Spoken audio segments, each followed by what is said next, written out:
அன்பு சொந்தங்களே, உங்கள் அனைவருக்கும் என்னுடைய வணக்கத்தை தெரிவித்துக் கொள்கின்றேன்.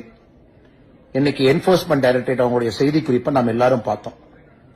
குறிப்பாக டாஸ்மார்க் நிறுவனம், அதற்கு சாராயம் கொடுக்கக்கூடிய சாராய ஆலைகள், பாட்டிலிங் நிறுவனம் எல்லாம் இணைந்து கிட்டத்தட்ட 1000 கோடி ரூபாய்க்கு மேல ஊழல் செய்திருக்கின்றார்கள். அந்த பணம் எல்லாம் அரசியல் லாபத்திற்காக திராவிட முன்னேற்ற கழகத்திற்கு போயிருப்பதை நாம படிக்கிறோம், பார்க்கிறோம், கேட்டோம். அன்பு சொந்தங்களே, நம்ம கடந்த 10 நாட்களாகவே திமுக எதற்காக பல பிரச்சனைகளை எடுத்தாங்க, இன்னைக்கு எதற்காக ரூபாய் நோட்டு பிரச்சனை எடுத்தாங்க, எல்லாமே தெல்ல தெளிவா தெரியும். இந்த பிரச்சனையிலிருந்து திசை திருப்புவதற்காக ஒரு டெல்லியில, சத்தீஸ்கர்ல நடந்த லிக்கர் ஊழலை விட சென்னை, தமிழகத்தில் நடந்திருக்கக்கூடிய டாஸ்மார்க் ஊழல் மிகப்பெரிய அளவு. செந்தில் பாலாஜி அமைச்சர் கைது செய்யப்பட்ட பொழுது என்ன நடந்துச்சுன்னு யோசிச்சு பாருங்க.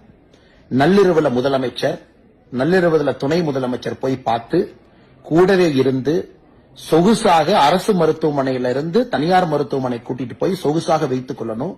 அதன் பிறகு அரசே போராடுறாங்க, விடுவிக்கணும். அதை தாண்டியும் 1 ஆண்டு காலம் சிறையிலிருந்து வந்த பிறகு அமைச்சர் பதவி அப்படியே பாதுகாத்து செந்தில் பாலாஜிக்கு அப்படியே கொடுக்கிறாங்க.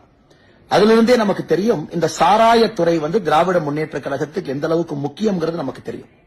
இன்னைக்கு இந்த இடி இன்வெஸ்டிகேஷன் அவங்க ரைடுக்கு பிறகு நமக்கு தெரிய வந்திருப்பது என்னன்னா, தமிழ்நாட்டில் பல இடத்துல லஞ்ச ஒழிப்புத்துறை அவங்க போடப்பட்ட எஃப்ஐஆர்